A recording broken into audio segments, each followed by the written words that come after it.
I'm sure there are lots of questions. It's really fascinating. So you mentioned at the very beginning that by 2026, I think the market would have multiplied by 3 or 4 in terms of, you know,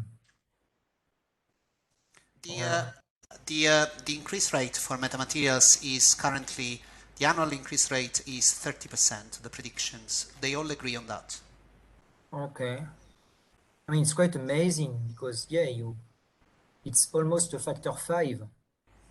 Now, if you count the number of papers that we are producing every year as a community working on metamaterials, you'll see that this maybe reflects. And if you look at the number of companies which are starting, saying that they produce metamaterial solutions for one way or the other, and from my experience, if you look at people who are starting to, the big companies which are starting to actually do research on metamaterials, then you can see why there is something there. Okay. Very glad to hear that. That's fantastic news. Okay. I've got some very basic questions for you. So in fact, your models, they are just acoustic modules, or you consider the coupling between acoustics and mechanics when your wave enters the structure?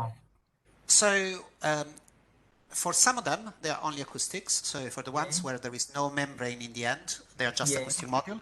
But if you want to consider how much energy passes through the membrane, so in the mass part at the end, then you need a structural part. And in my opinion, the discrepancy that we have, and so we moved here to something else. Oops. So let me see if I can block this video. Yes. Oh, interesting. So if I share again this, and we try to go to the page where we wanted to go, down here. So if you want to consider this type of structure, which has a millimeter, you need to do a combined methods using the structural model too. And in my opinion, one of the possible reasons why this one is shifted so high compared to the rest is that actually we gave too much weight to the structural mass of the last bit, and we didn't consider how much energy was passing through properly. So when you mention the COMSOL 3D module, so it's the mechanics module that you are using, and it's not the acoustic. I mean, which module are you using? So we are using the acoustic module for most of them, but in this particular case, it has both of them, both the acoustics and the structure. Okay, so acoustic and structural module. And what do you do in terms of, the outgoing wave conditions? How do you model, the unbounded domain? So what is your treatment usually? So what we do typically is we consider an impinging plane wave, which is simple. And then we put, so depending on what we do, so when we consider a large plate, we put absorbers in a way. So sorry, at the moment I don't. You know what I'm talking about. So the absorbers which decrease with distance. Yeah. Or the other possibility is that when we consider a simple part and we can exploit the symmetry, then we use asymmetric boundary conditions at the border, and so we consider basically an infinite plate. Okay. So this particular model here was a 2x2 cell with Floquet conditions on the sides. Okay, all right. And so for the top and bottom, you have this kind of absorbing condition to avoid. Yes. Okay, all right. No, I was just curious about your model. So what would you do? What would you suggest, Sebastian, instead? No, we use perfectly matched layers. Which is what we used to. You use perfectly matched. Yeah, okay. Yes. perfectly matched layers. And actually, I was just wondering, you know, I love the fact that you are able to hold both an academic position and being the CEO of an enterprise. So can you explain to us a bit how you managed to become the CEO of a company? So what are the steps to make this happen? I think what happens when you want to start a company, typically a company starts when there is a group of people that wants to do something and wants to change something. I'm sure that I recognized among the names a lot of people who told me similar. And I imagine that also either you or Bogdan have thought about that at some point in your career. Bogdan is thinking about this very prominently. Very strongly, yes. So there is a difference. So being a CEO of a company is a full-time job eventually, but being the CEO of a company which wants to be on the forefront of a research-intensive environment is not so dissimilar from being a postdoc. Yeah? Okay. Well, there is more bureaucracy, Bogdan. Yes, I can tell you, but much more bureaucracy. Now, in my case, because the university has shares in the company, so has an interest, then there is an agreement at the moment that works. But as the company grows, there will be a choice to take, I imagine. Oh, we've got some very nice question in the chat. How do you place the panels so that doctors can treat patients without disturbing the location of the panels? Or do you have to keep moving the location? So we did a study on the width of the panels to consider that. So what we did is we went to the hospitals. That was December 2020, the shortest break between two peaks that we had. And what we did is we asked the people there, we asked the nurses, we asked the doctors, if you had something, what would you like it to look like? And they gave us some precise requirements on the space, on what you needed to do, and how small it could be. So what we did is we tried to work them. Obviously, from the acoustic point of view, you would like to have a very long barrier that blocks everything, reduces diffractions at the border, you are happy. Yeah? But that's not practical. And so what we did is we worked together to find the best aspect ratio that could work in that setup so that they could still have the possibility of moving it away quickly to access the head of the patient, for instance. But it was sufficiently big to have an effect. Now, in the world of barriers, what you do to increase this is you add diffraction bits at the border to reduce further the diffraction that goes around the barrier and make basically the effect size of the barrier bigger. We are designing this. The problem is that at the moment the literature is for barriers which are big and stay outside. Yeah? So there is some science to do, and that's why I was saying if you are working in a company which is a research intensive one, then there is very little difference. We've got this great question. How much does a panel cost and what barriers are there to scaling up production? So if you want to sell this to NHS, you need to produce a lot, no? So 3D printing is not a scaling up facility. It doesn't work. The cost is too much. We have a place. Obviously, the way you answer this question is you ask people how much they're willing to pay for having a solution. And so we have a price for that. And based on that, we calculated how much it would cost to manufacture these panels using different techniques. And then we found one which we think works. And in fact, while we are talking, we are optimizing the designs for pressing the button and making it in large numbers through injection molding. Okay. Injection molding is the technique that you use to make Lego bricks, so it's very appropriate in this case, but also the surprise is in the Kinder Egg. And also is the technique that KEF has used to make their own back or transducers. So it is possible to make metamaterials through injection molding. The question is, which metamaterials? Will they perform the same? How many do you need to do? What are the risks in making this? These are answers that we are trying to, we tried to answer these questions through simulations in COMSOL, but until you try them, being an experimentalist, until you try them, you really don't know. So what are the barriers?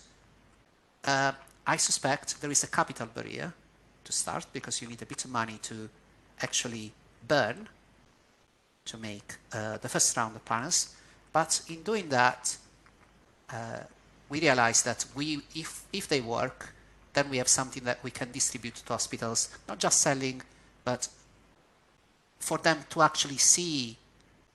Because I believe that hospitals are probably the last bastion of the culture where sound is something that we get passively, while instead sound in a world where metamaterials exists is something that is a commodity. We can work with it, deliver it, manage it.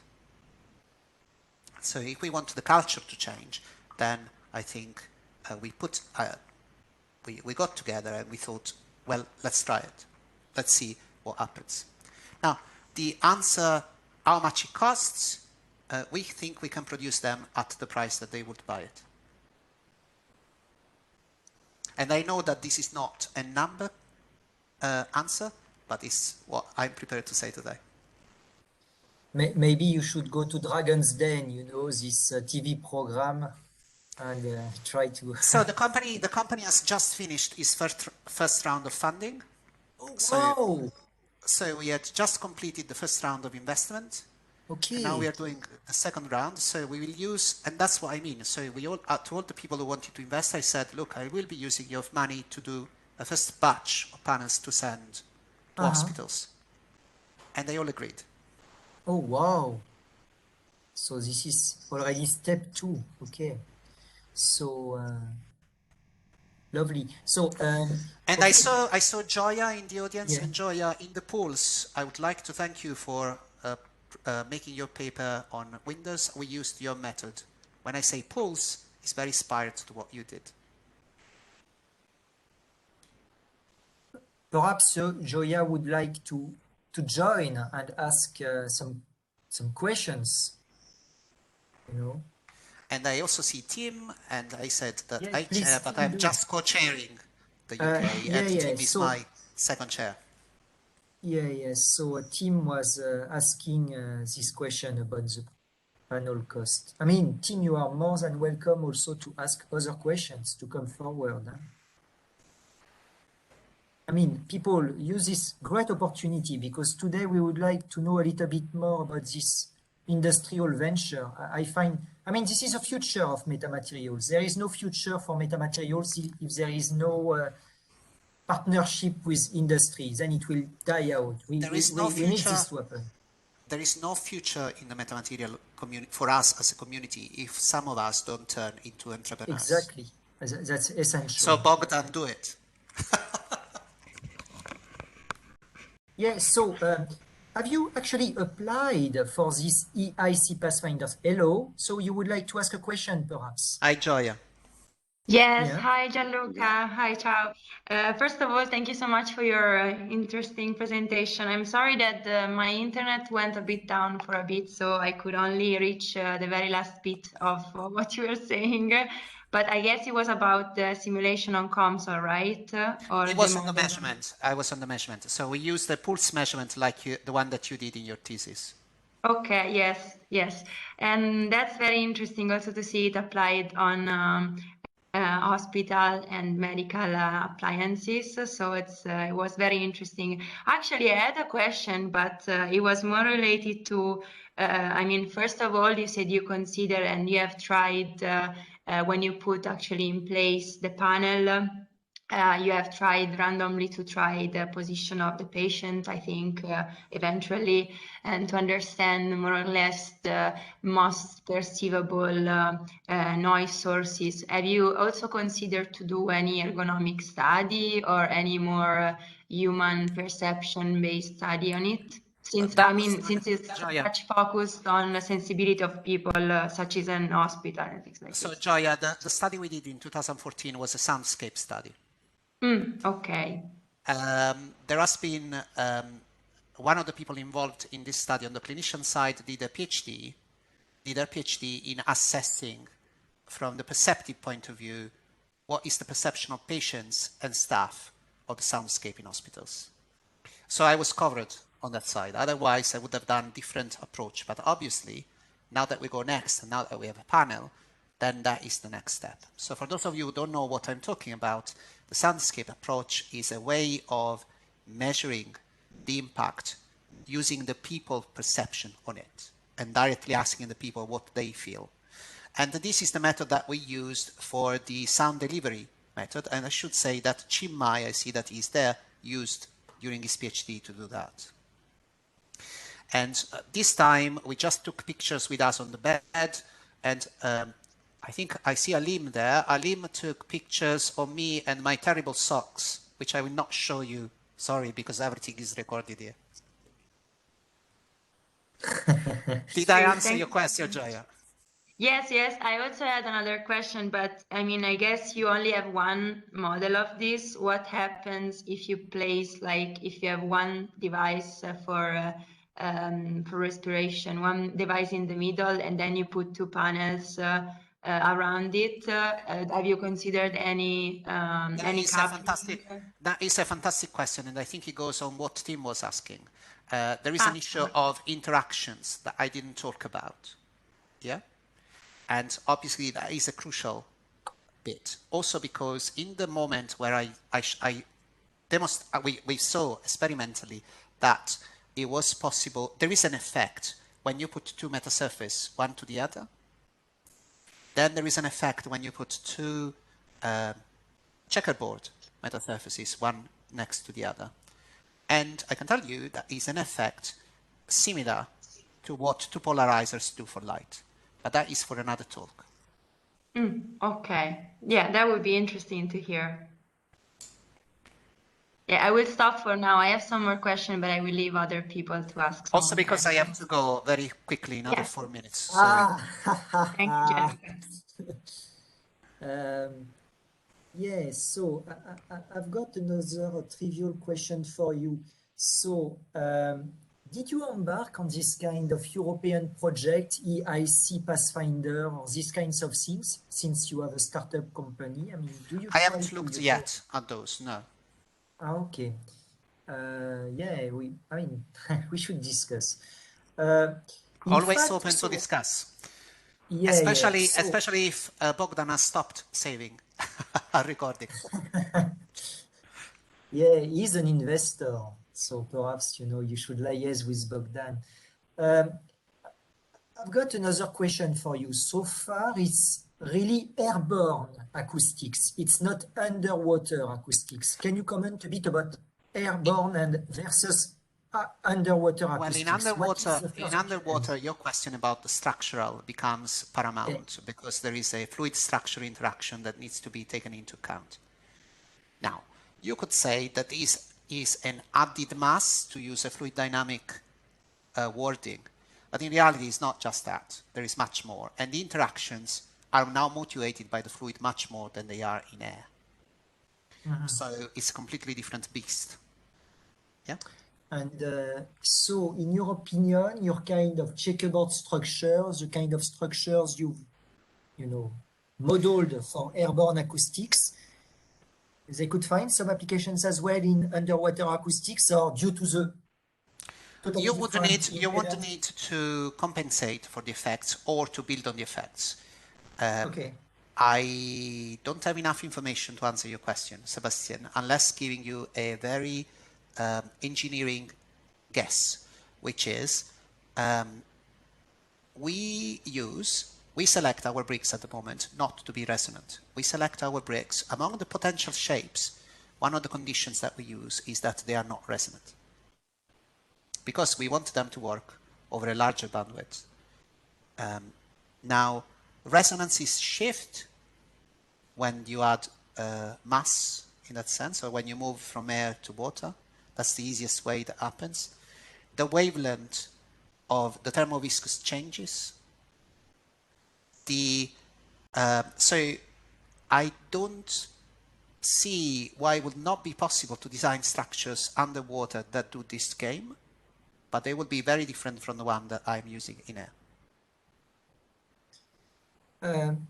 Tim has another lovely question, so I just quote, I have to dash, but another question is, in the checkerboard Lego brick designs, have you considered other unit cells, for instance, triangular tessellations? And if so, does this give you any kind of additional functionality? We haven't, but Teams comes from Exeter, and in Exeter they just published a paper in electromagnetic where they look at different tessellations for creating electromagnetic metamaterials. So there is clearly something there to explore. I haven't explored it yet. Okay, lovely. Do we have any other questions in the audience today? This could be either on the mathematical side, physical side, engineering side. Okay, so thank you so much again, Gianluca, for this thanks for having me. talk. We really need more researchers like you embarking on this kind of industrial ventures. It's highly risky, but without this, this whole metamaterial field will die out. I mean, it will become a bubble without it. Yes. Yeah, I think we have about 10 years to or someone to else. something. I don't think. Well, yes, but in 10 years we have to be at half as the electromagnetic ones. Remember? So yeah. Otherwise, it's an opportunity which will be picked by others. Oh yeah, that's right. Yeah. Yeah. That's another possibility. It's us for us to decide again whether we want to be those or not. Yeah, that's very true. So thank you much. Thank you again very much for this great talk, and I look forward to seeing everybody again in 1 week. And our next webinar speaker, Bogdan, will be Marie, perhaps, Marie Touboul? We can't hear you, Bogdan. You are muted. I'm sorry. Yeah, it is Marie Touboul from LMA in Marseille. Yeah.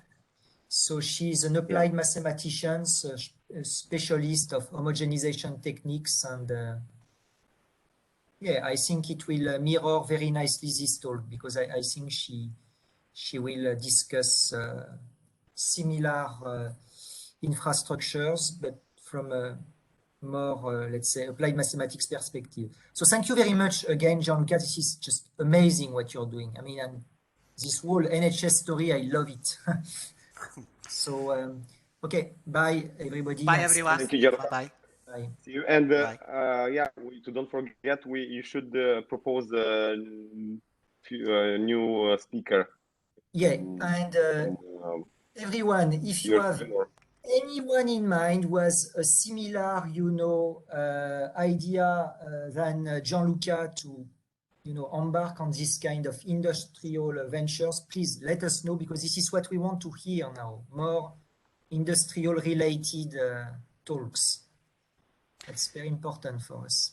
Okay, thank you very much. Bye, everyone. Bye. Bye. Bye-bye.